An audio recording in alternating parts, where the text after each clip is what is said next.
Hello, cats and kittens.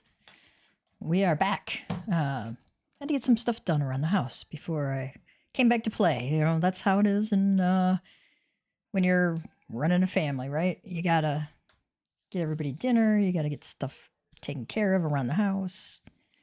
You know, all that jazz. Say hello to the hubby. Say hello to the kids.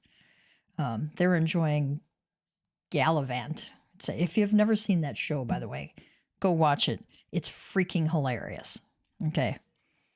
Especially the episode with the joust scene. I was like crying tears. I was laughing so hard at that one.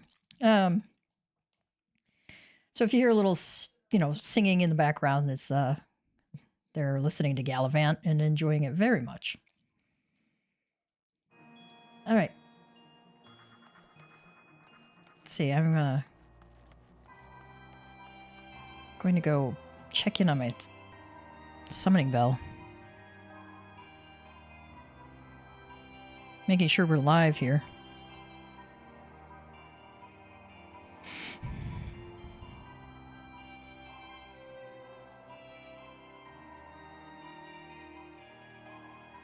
Oh, yep, there we are.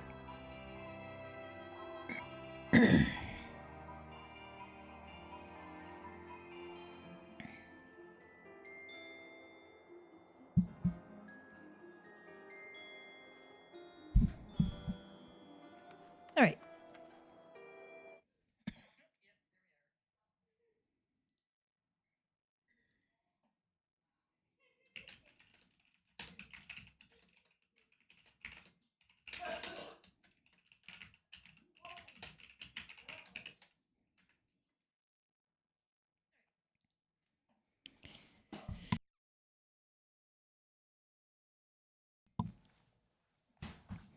We may or may not get to Heavensward tonight. I would really like to.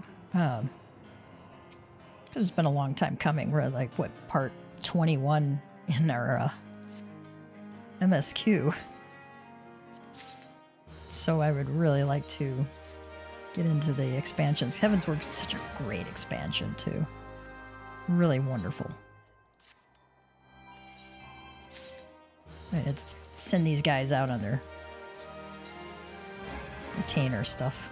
You can get some good things when you get them to high level. I got some black dye and adventure coffer yesterday or the day before. Let's eat some eggs.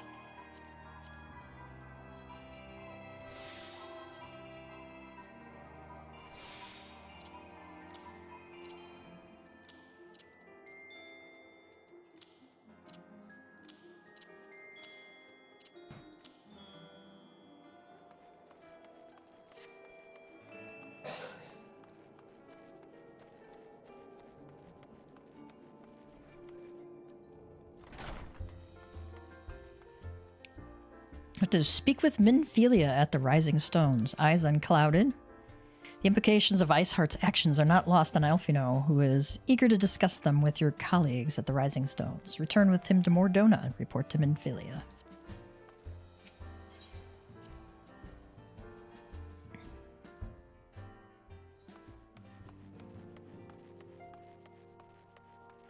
Well, let's see what else they have to say now. Pepalimo says, I do not fault Sir Emmerich for being less than forthcoming with his beliefs. Not even the Highborn are beyond the reach of the Inquisition.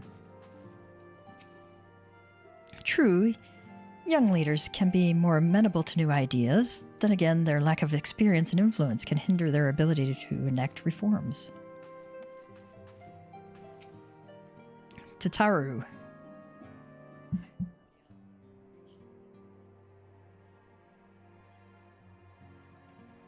Turn that down a little bit. There's little fortune and far less fame in being a receptionist, but one must be realistic. Also, it would seem that I was grossly misinformed regarding the average earnings of a street performer.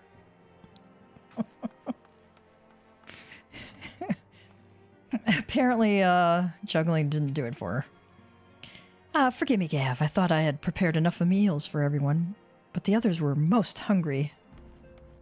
Aw, she didn't give me a hot meal. She promised. Our stocks of wine have nearly run dry. That Charlene scholar is drinking us out of house and home.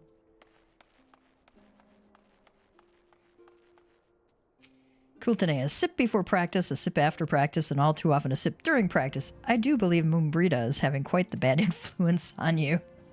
Calm yourself, Kultane. It's just a little sip after practice. Clears out the cobwebs, knowing. Yeah. Oh my god, Thancred. Oh my god. I think she's drunk him under the table. Or on the table. Ida. What you two do is your own business. Don't say I didn't warn you. Brita. Trying to tumble the table now, are we? Don't give up yet, boy. Ida, line him up.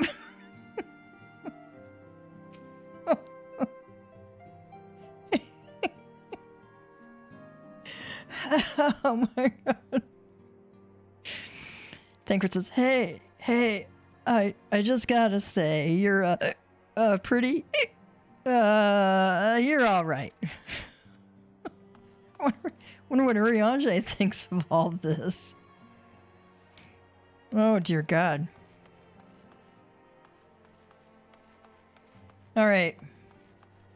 I'm so glad I went to go see what these guys said.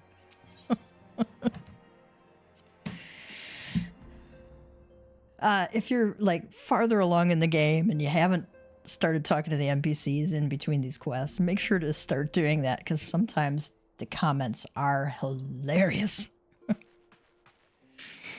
I wasn't expecting such little tidbits of fun in between. Words cannot well express how glad I am to see you return to us hale and whole. Needless to say, I am most eager to hear your account of that which occurred in Kurthis, assuming you're ready to speak of it. Excellent. I shall summon the others at once. Oh, we're just gonna nod.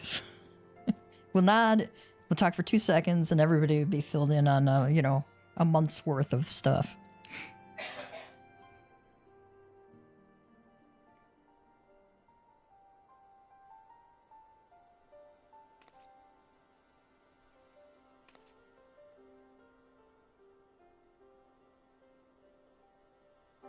Iceheart used her own body as a vessel for a primal soul? Master Louisoir's writings make no mention of such a possibility. Can we be certain this entity was a primal? As certain as we can be that good King Mogulmog the 12th was a primal, I should think. Both were ostensibly summoned. Let's not quibble over definitions. Of more concern is the implication that Iceheart retained her will, even after she was possessed. We are talking about a mortal, wielding the power of a primal. It can't possibly be that easy, can it? There must be some sort of sacrifice required. Or maybe she's just special? What qualities this woman possesseth, I know not. But full sure am I that she was groomed for this role. Few are privy to the secrets of summoning, and but a single party standeth to profit from their dissemination. Well, I wouldn't presume to comment on how the lass came to know about summoning, but I will say that what she summoned was a primal. The readings were the same, or near as damn it. Strange as it all sounds, it's really no different from what you've faced before. Then mayhap it is time that we re-examined our previous encounters. Pack your things, Ida. We're going back to Gridania. Yes, sir. About Iceheart's final words to you. Hear, feel, think. Hydaelyn speaks to her as well. If Iceheart is blessed with the power of the Echo, she will doubtless have used it to further her goals. Or could it be that it was a revelation granted her by the Echo which first set her on this path? She did say that the Ishgardians were blind to the truth. Do you think she has knowledge of the origins of the Ishgardian-Dravanian War? It would do much to explain her unwavering conviction. Did not the Lady Iceheart implore thee to seek the Keeper of the Lake? And did she not imply that in so doing thou wouldst come to see with eyes unclouded? Midgard-Zoma was a king amongst kings who reigned for centuries on end. But he is dead and his wisdom lost to the ages. Unless the Ishgardians' fears are well-founded. It would seem we have yet another reason to stand watch over the Keeper of the Lake. For a mercy, we are well positioned to do so. Iceheart, Shiva, Ascians, and Midgard-Zoma. I shudder to think how they're all connected.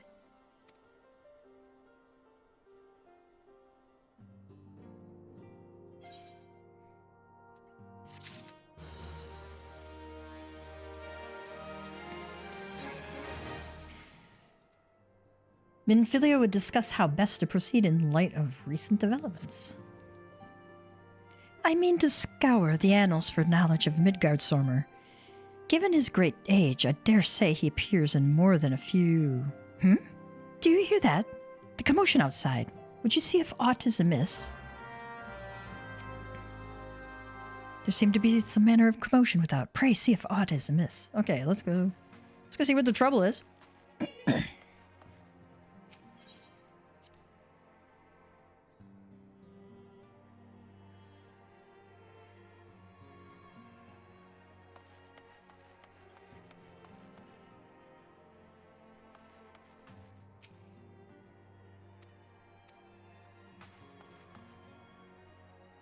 Thancred's still passed out on the table there.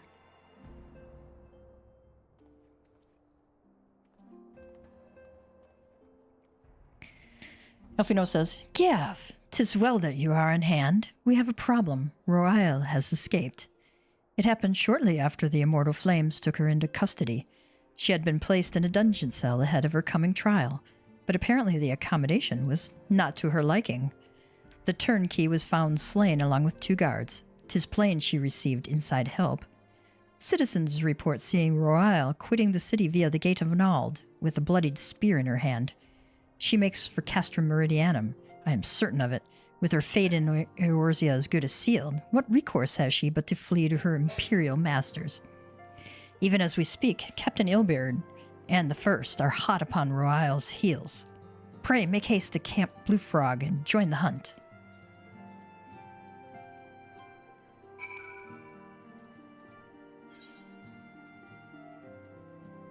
Alright. Clearly agitated, Elfino informs you that Eileen Royale has somehow managed to slip her confines and escape. He believes that the disgraced Flame Marshal means to flee to her Imperial masters at Castrum Meridianum. Make haste to Camp Blue Frog in northern Thanalan and join Ilbert and the First Unit in their hunt for the fugitive.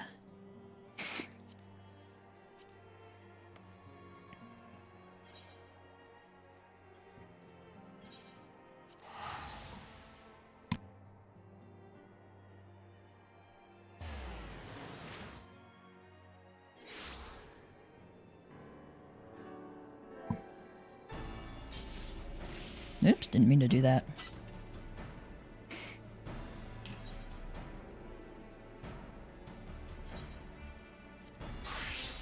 think I'm going to switch to Bard for this one.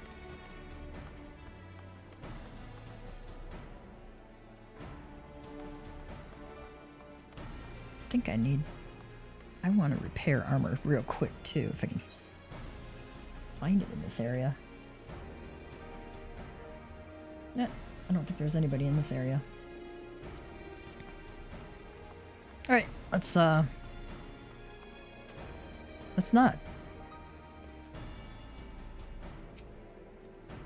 My thanks for coming, Scion. I have spoken with the soldiers here. They say that Royal walked through the camp not a bell ago. Aye, she walked through there. Right through, you did not mishear. We have Rauban's decision to keep the matter secret to thank for that. Bad for morale, he said. As a result, not a single flame in the garrison made any attempt to detain her. And so, here we are. Royal must not be allowed to reach Castrum Meridianum.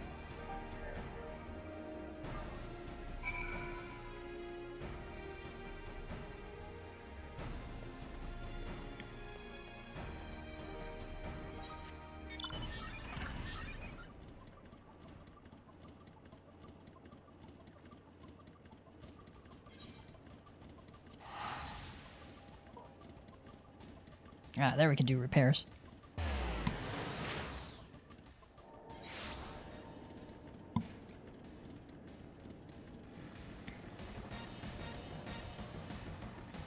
I think I might have said in one of the other streams I went... When I first played Tor, I was in an operation, which is the equivalent of kind of like a small alliance right here. And... or a larger dungeon, 8-man dungeon, right? And my armor broke in the middle of it. And, you know, when your armor breaks, you have like 0 defense. And, you know, if your weapon breaks, you've got nothing to hit anybody with. You're like beating on them with your fist. So I repair my armor all the time. Just out of habit. So, the moral of the story is, make sure to check your armor every now and then. If you go, huh, I'm not doing any damage anymore, that might be one of the things to check. The other thing to check is, make sure your item level is high enough, is appropriate for the area, okay? If you're level 50 and you're still holding a level 10 weapon, stop and go get your stuff upgraded.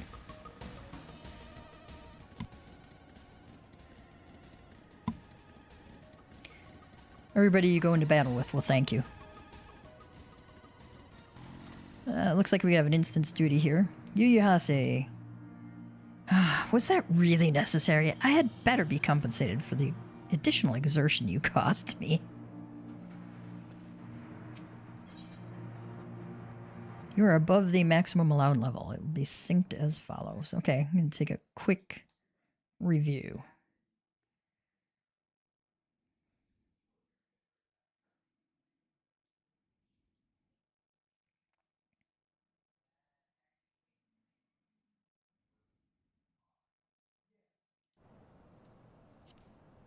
Alright, we're going to try and do this first round. If we don't, and I die, or Ilbert dies, we'll redo it at easy mode.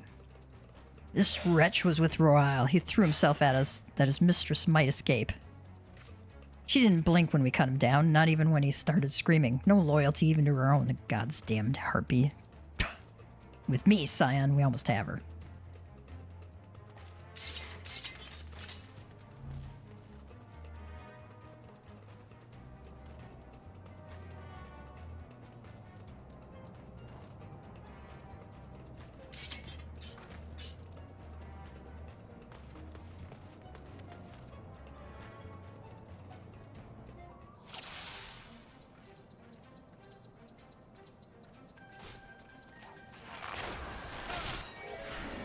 I'm gonna kill the Medicus first.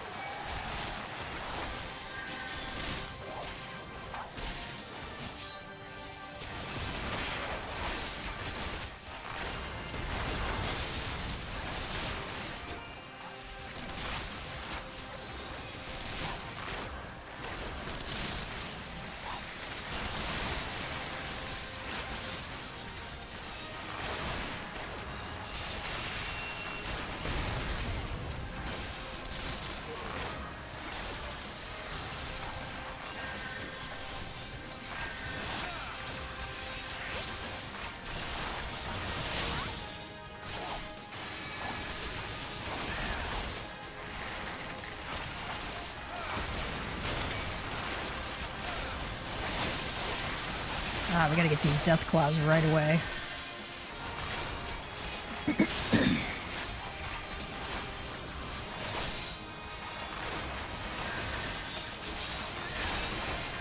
The death claw will kill Ilbert if we,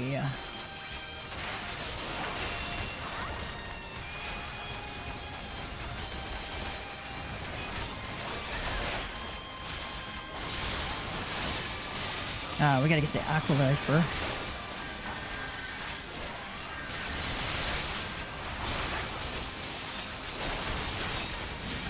Because the Aqualifer will keep healing this Colossus.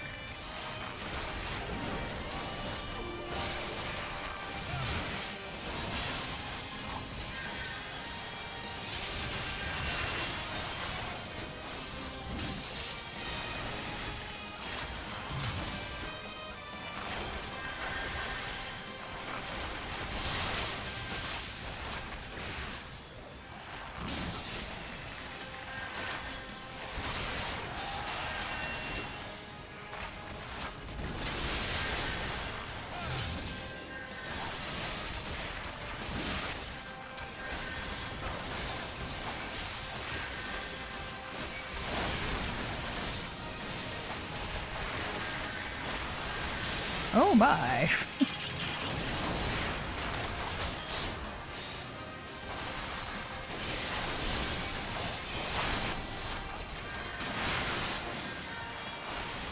Let's keep moving out of the stuff. Let's keep moving out of the stuff.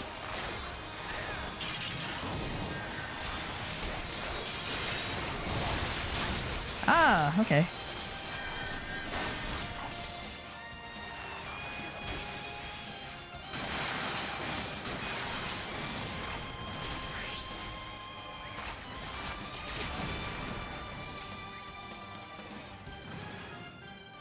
All right, we did it.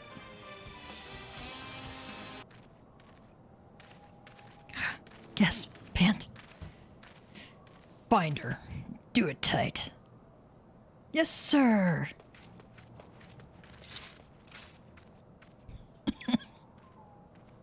All right, we made it on the first try. Yeah.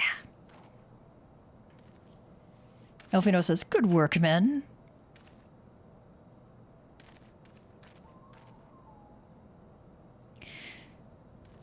Never salute in the field. She and her Imperial cronies pushed us close, but we were better. Behold, a respected officer of the Immortal Flames. People looked up to you as one of the Order's founding members, one of its pillars. It saddens me to see you fallen so low. Eileen says, "What would you know of low? You, a spoiled little lordling who has never known any want." People such as you take wealth and birth for granted. You think it your God's given right to rule over others. You know naught of our plight, the injustice that we low-bornish guardians must endure. To the noble lords and ladies, we are not people, but resources to be consumed. I did what I had to do to survive, stealing, killing, even whoring myself. It is no fault of mine if fools imagined me a paragon when I joined the Flames. Eilbert says, "To hear you tell it, one would think you're the only person ever to have suffered. In case you've forgotten, Rauban himself was born into poverty, as was I. We lived hand to mouth, with little more than the shirts on our backs. Hunger was our constant companion. Yet never did we bemoan our lot in life, nor did we begrudge others their fortunes. We accepted the hand that we had been dealt and played it to the best of our ability. Life was a battle, aye, but no matter what fate threw at us, we took it on the chin and came back for more. Everything we have, we fought for." Eileen says, "How are we any different then?" Eilbert says, "'Tis true that we are both mercenaries of lowly birth, and 'tis true that we both had our fair share of struggles. But whereas I sold my sword, you, Marshal, you sold your comrades. If life has taught me one thing, it is that you never betray your own. I would sooner cut off my own arm than raise a hand against a friend. But enough talk. You will return to Ul'dah to face justice, and the people whose trust you have dragged through the gutter."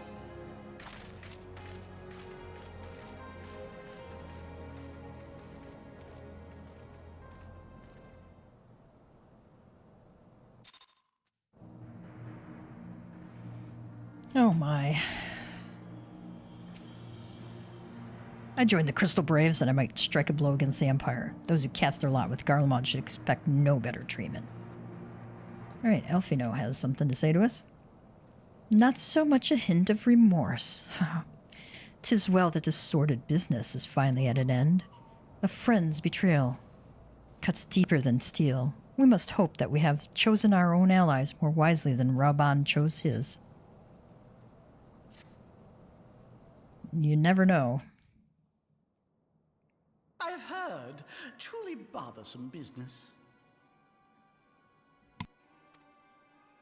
No, I do not foresee a problem on that front.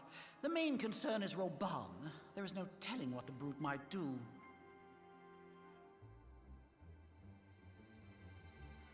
Have the Blades watch him in the flames day and night.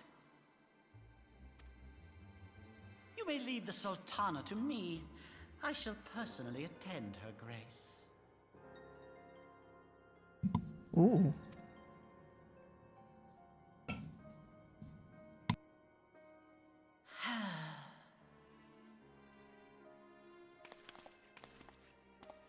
Sever one of the East Aldenard trade routes. That ought to keep Lolorito occupied for a while.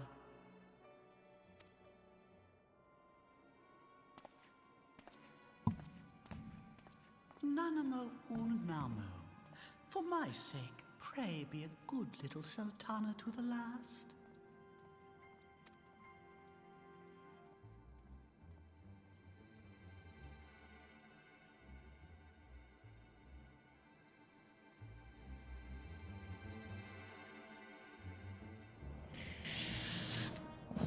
The plot thickens.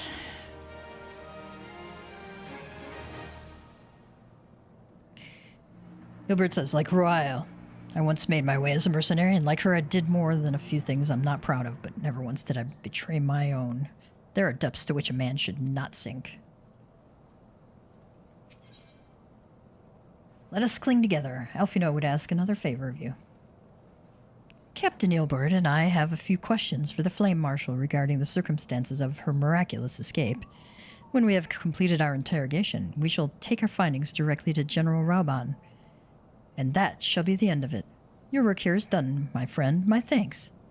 But I have one last task for you. Return to the Rising Stones and apprise Menphilia of all that has happened. I am aware that the antecedent held Royal in high regard. For better or worse, she will want to know how this tale ends.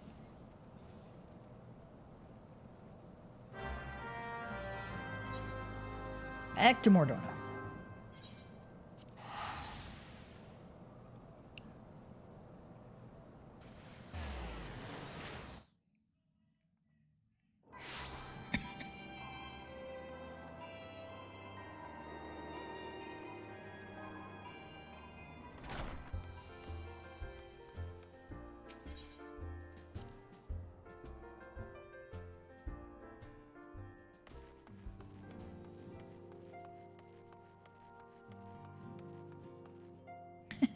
Still got his head on the table there.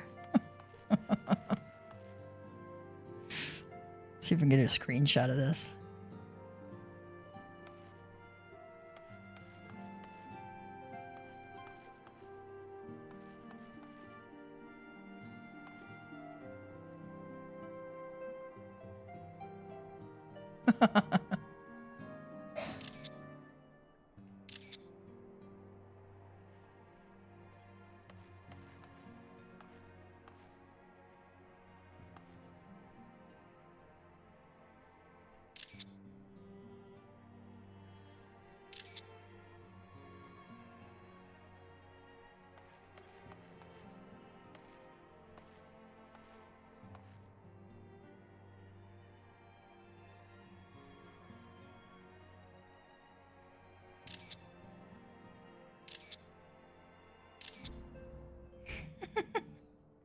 Okay.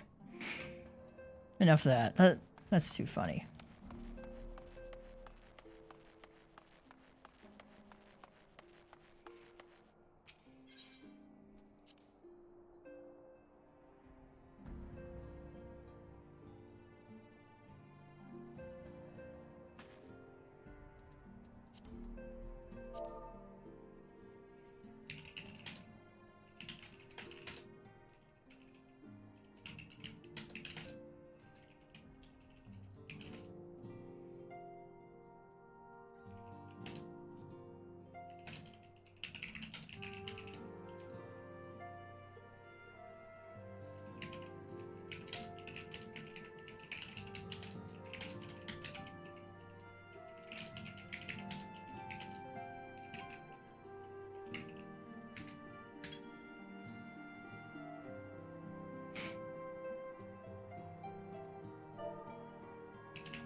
Had to tell everybody how funny the commentary was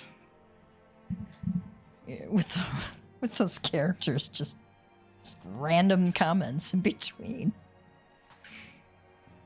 Good job, Square Enix. Good job. That's fun. Welcome back, my friend. I have already received word from Alfino. To think that Flame Marshal Huayu was the Garlean agent. I know not what to say. Together with Robon, Eline lent us much-needed aid at the time of our Order's founding. She was particularly passionate about the need to tackle the primal threat. When we discussed the subject, her eyes fairly shone with determination.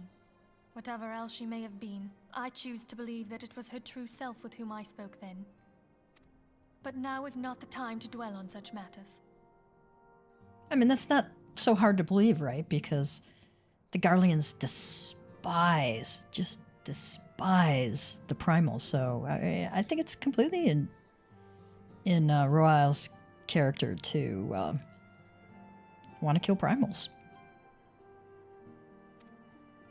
I have an important announcement to make regarding our effort to defeat the Ascians. We shall begin as soon as everyone is assembled.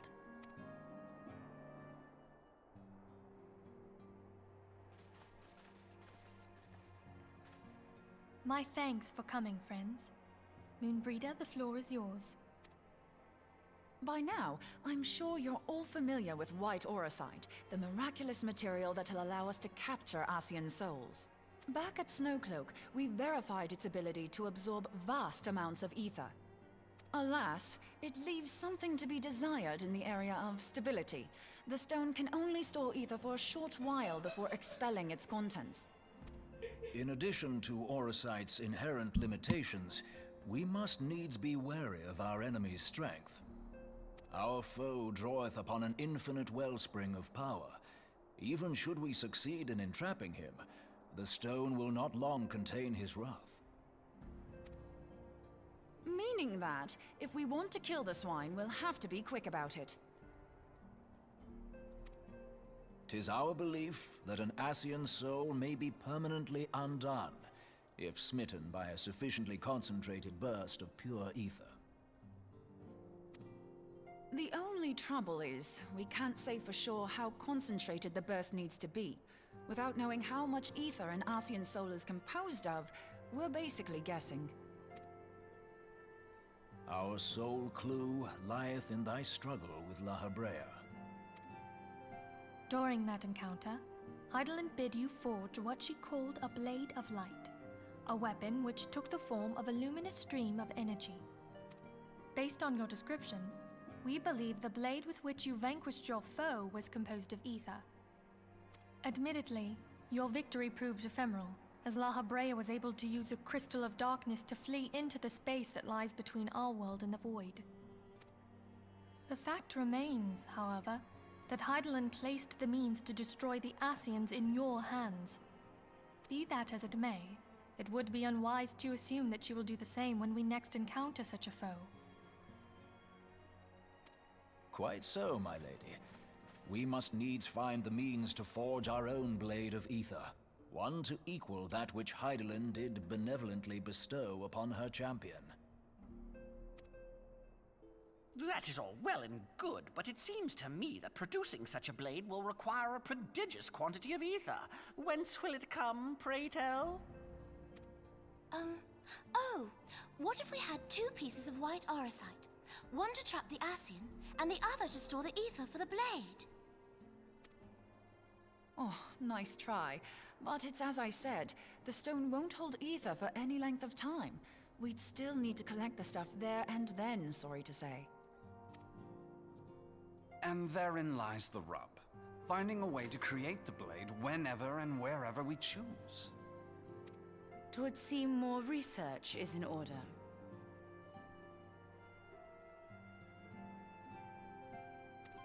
I'm going to linger a while, perform a few more tests on the auracite. And I could do with some help. Urianger, why don't you lend me a hand? Mine apologies, but I am required at the Waking Sands. Lady Minfilia hath given me sole charge of the premises. 'Twould be unseemly to leave them unattended. Sole charge, you say? So you're basically alone there, then? Well, that settles it. I'll just have to come to you.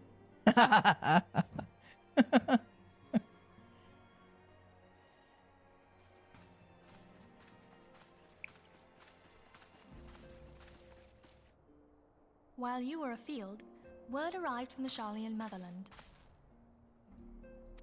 You will recall that a survey party was dispatched to investigate the incident at the Isle of Val. What they discovered was troubling, to say the least. According to the report, the Isle has been erased from existence. 'Twas as if a hole had been torn in the very fabric of reality. Aye, yet the mystery endeth not with the Isle's disappearance. It hath come to light that a number of scholars in various other locales were reported missing at a similar juncture.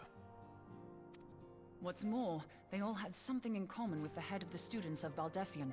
Every last one of them was researching a phenomenon called dimensional compression, or the rejoining as the ancient texts call it. I'll be damned if that's a coincidence. All indications suggest Ascian involvement. But I sense that a force greater still is at work. The entity the Dark Beings call the One True God. We must pray that my dear friend Kryl regains consciousness soon. If she bore witness to the Isle of Val's final moments, she may be able to shed some light on this mystery.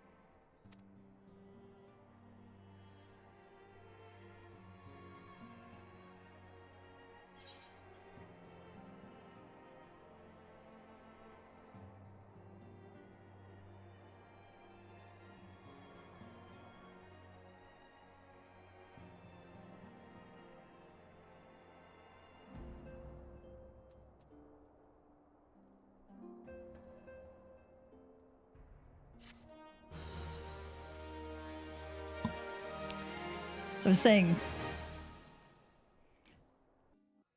Oh, cutscene.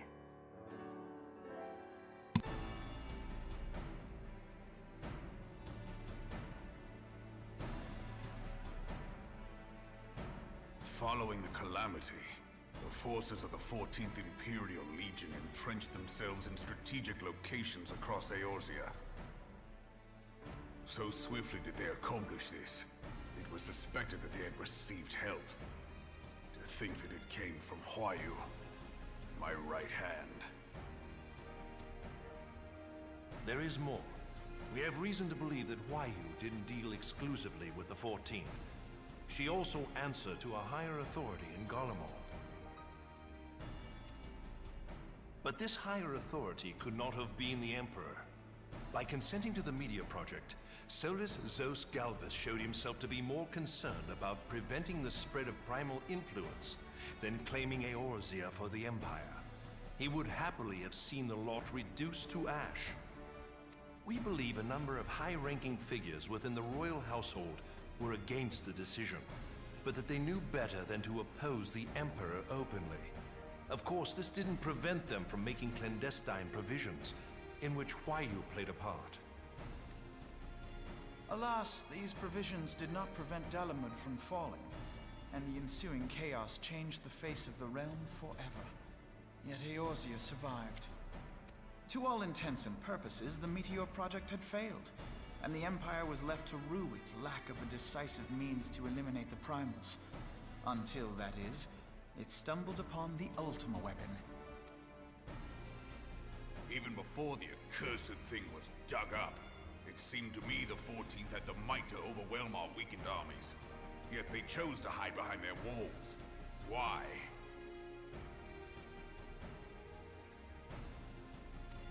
The Black Wolf was wary of making the denizens of Eorzea desperate, lest more primals emerge to bleed the land.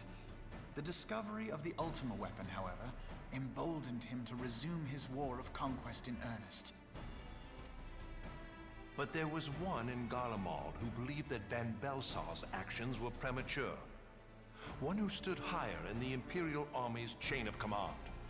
He ordered the Legatus to halt his advance, only to find that the Black Wolf had slipped its leash, and that the 14th now acted alone. In a bid to bring Van Belsar to heel, he used the agent he had planted in Ul'dah prior to the calamity to undermine the Legion's efforts. A man who outranks Van Belsar, yet opposed the late Emperor's decision to annihilate Eorzea. This could only be the former High Legatus of the Garlean army, now known as Emperor Voris Zos Galvus. So he was Huayu's true master. But one of several in actual fact. We've learned that even as Huayu served the Empire's interests, she sold Imperial secrets to a certain faction in Eorzea. In so doing, she helped to maintain the status quo, thus prolonging the conflict. Considering who stands to profit from war, it isn't hard to imagine who her other masters were. 7 hells! You mean to say that she was a double agent? Triple, if you consider her services to Van Belsar and the new Emperor as separate. As neatly as these pieces seem to fit, one aspect of the puzzle remains unclear to me. By whose will was the Marshal feeding intelligence to the heretics? And try as I might, I fail to see how aiding their cause would profit either her Imperial or Monetarist masters.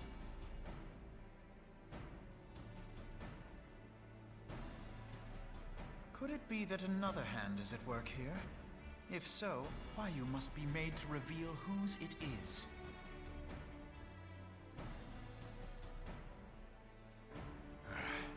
Not only have I lost a trusted friend, now I must interrogate her as a stranger. Not a pleasant task, I grant you, but a necessary one. Unless we weed out the ivy, root, stalk, and stem, it will simply grow back. I know that full well. Those closest to Huayu have already been detained, and I will question them alongside her. General, pray keep in mind that there may be unwitting abettors among them. All will be treated fairly. On that you have my word. Those who are innocent have no cause to fear. You have ever been a friend of truth, General. I hope the unpleasant task of weeding out falsehood will not detain you too long.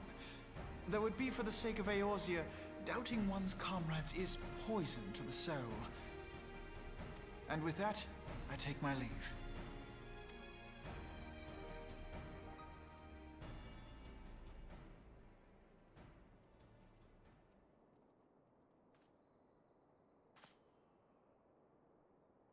All these years, I've been made to dance to their tune. How could you, Huayu? How could you side with them? Those cankers who take from this land and give naught in return, who use their power to disempower and grow fat while the people starve. I know you can hear me, Monetarist scum! Your crimes will not go unpunished! Today I will purge this land of your sickness! Before the eyes of the 12, I swear it!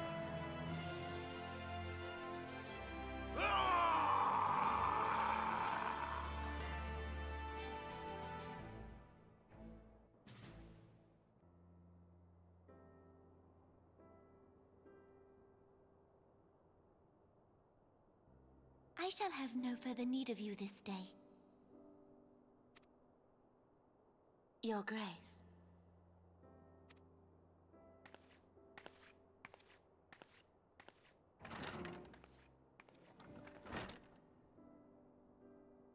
I fear that not even mine own chambers shall remain private for long. Has the situation grown so grim?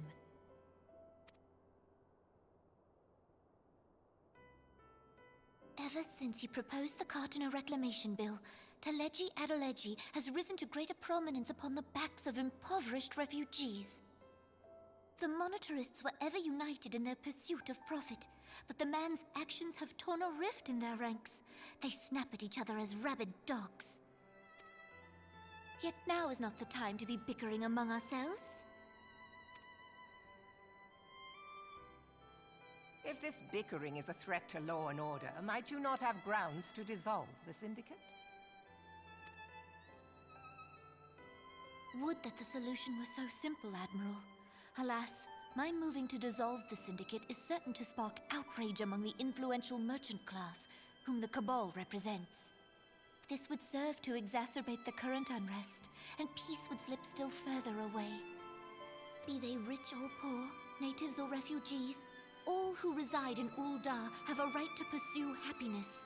It is the duty of a ruler to protect this right. If I am to perform my duty, I must needs tread warily. It would not do to make enemies heedlessly. Were Lord Lolorito here, he would doubtless say that I have my head in the clouds. A ruler is required to take a wide view. Try as we might to cater to all needs, some will inevitably be overlooked. As such, there shall ever be citizens who feel aggrieved. It cannot be helped. But as you have informed us, the monetarists take no view but their own. They hunger for power while the masses starve. In the absence of a common cause, it seems beyond any one individual to make Ul'dah whole. And the presence of a Garlean agent within the Immortal Flames only makes matters worse. Even accounting for Uldah's historic reliance upon mercenaries, such a grievous breach of security is unprecedented. I fear this business will provide the monetarists with a rod to beat Rauban.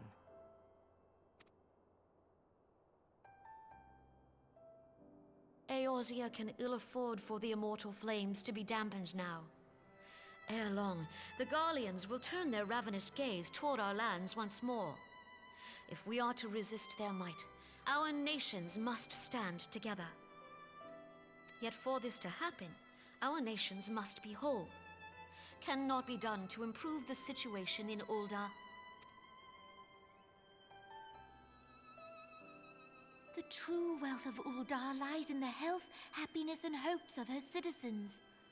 Alas, the citizens shall never know these things, so long as their lives are ruled by the ambitions of the few. The monetarists claim to represent the best interests of the people, but in sooth they desire only to manipulate them for their own selfish ends. For the government to serve the people, it must be formed of the people. For Ul'dah to move forward, it is not only the Syndicate that must be dissolved. Nay, you jest.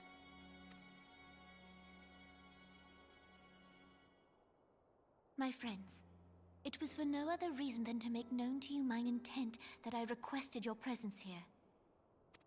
When I make my declaration to the people, chaos shall inevitably ensue. As the last monarch in the line of Ul, I make unto you this request. Help Rauban to preserve order and protect the people. Forsake them, and you forsake yourselves. For a strong Eorzea will ever have need of a strong Ul'dah.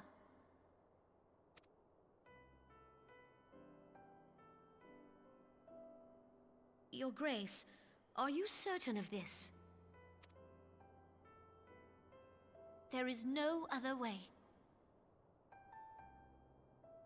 When the time is ripe, the nation shall become a true republic. Both royalists and monetarists shall cease to be. Ul'dah will no longer belong to kings or queens or merchant princes, but to her people.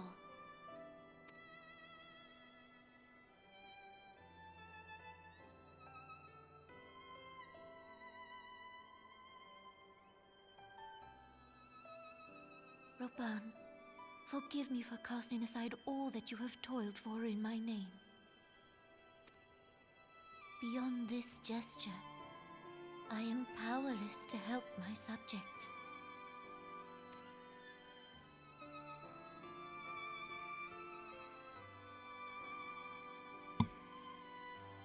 Oh, she wants to abdicate. Unfortunately, it's difficult to do without creating a lot of unrest as she is concerned. In for Gerudo Awakening. Okay. Good intentions. I have to do the Navel and the Howling Eye hard. Okay.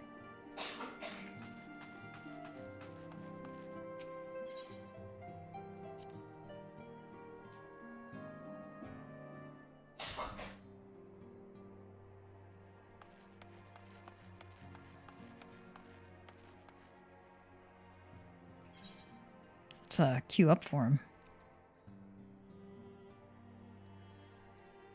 I can't queue up for them yet. Okay.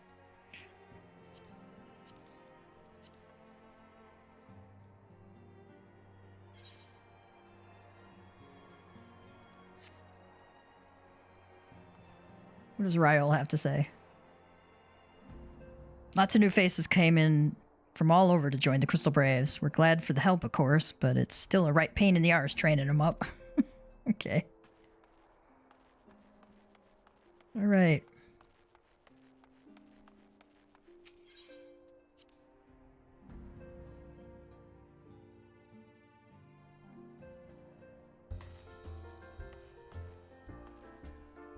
Okay, now I got to figure out where I pick them up at. So let me look that up for a moment.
Okay, bear with me while I figure out where this quest is at.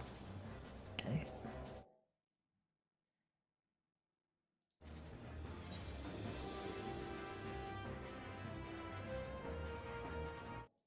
Good intentions.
If I have to go. Oh. Lost connection with the server. Yeah, it's around 8 o'clock.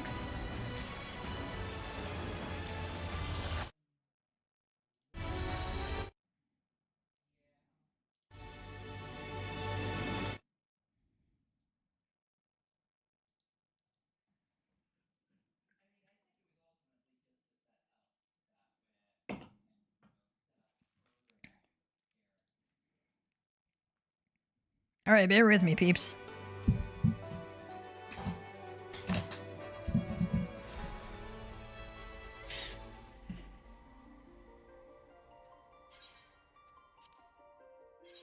So about once a night, around 8 o'clock, my internet just craps out for no reason. And, like 30 seconds, and then it's back on again. I don't know what the deal is.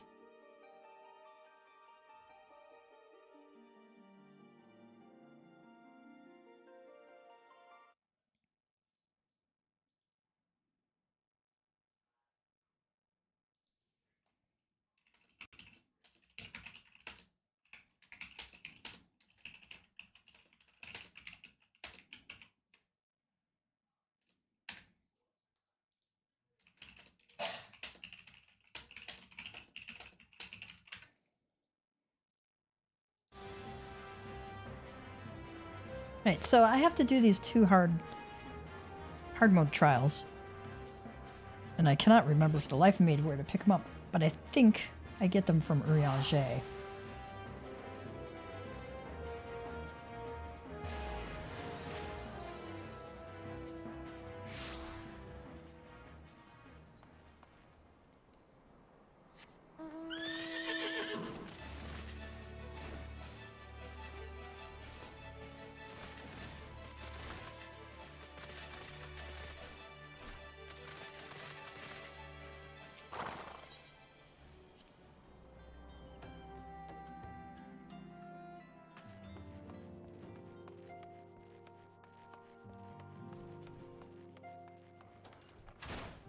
I see some blue quests, yes.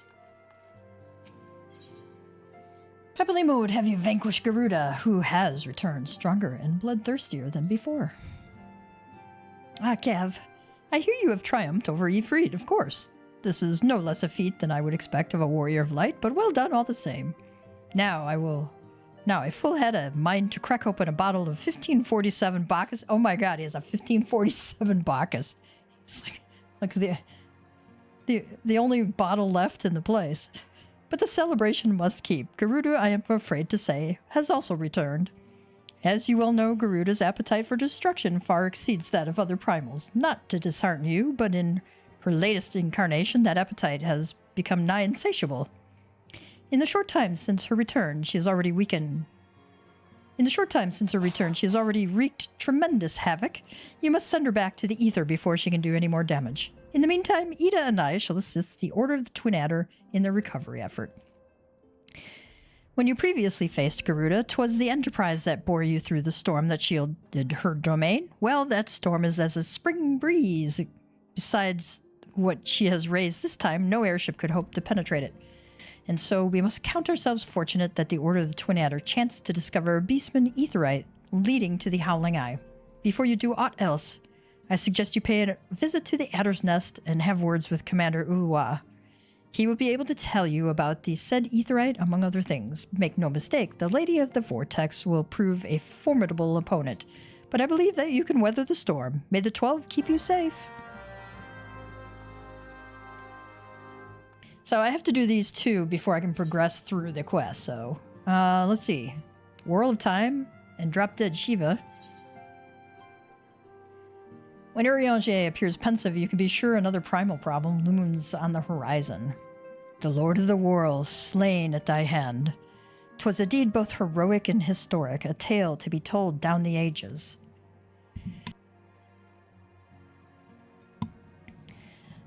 I fear, however, that the terror of the Indigo Deep did slumber but briefly in the ethereal sea. The Maelstrom hath assured me, with unhappy certitude, that Leviathan doth stir from the abyss once more. So, the Maelstrom for sure assured him that Leviathan has woken up again. Should this indeed prove the case, then we face a most troubling and chilling predicament. The Lord of the World is a voracious being, not less than a treasure trove of crystals would serve to lure the entity back to our plane of existence. 'Tis folly then to believe the sea-bound beastman could gather such a haul with such impossible alacrity. The Saganim, I believe, have been entertaining Ascian guests. A threat of unprecedented magnitude now loometh over Limsa Lumenza. Take thee the swiftest route to Maelstrom Command and offer thy stalwart service. Thy shining light must needs illuminate the ocean's darkest swell. And while we're here, a chill wind blows in Eorzea, and Urianger's eyes bespeak knowledge of the reason why. By thy high deeds were the people of Kurthus spared certain doom at the hands of a deiform entity. Yet if the missive we have received from Lord Drillmont of House Durandare speaketh true, 'twould seem that hard-won respite hath come and gone, recovered from her wounds. The Lady Iceheart hath rejoined the struggle against Ishgard. Worse, 'tis said that her disciples have already laid claim to a hoard of crystals, a hoard far exceeding the quantity but recently wrested from the caravans of House Fortin. 'Tis all but certain that the heretic's mistress intendeth to call upon Saint Shiva once more. And so, once more must Eorzea's blade of light be brought to bear against the primal. None save thee hath might enough to defeat such a foe. 'Tis for this reason that Lord Drillmont hath requested thy presence at Wybrim Front. Pray, hie thee thither with all haste. So, let's see.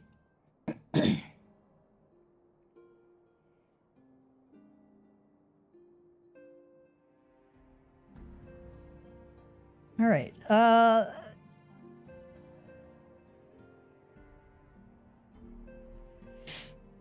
So you said the Lord of the World is hungry. Nothing but a treasure trove of crystals would lure him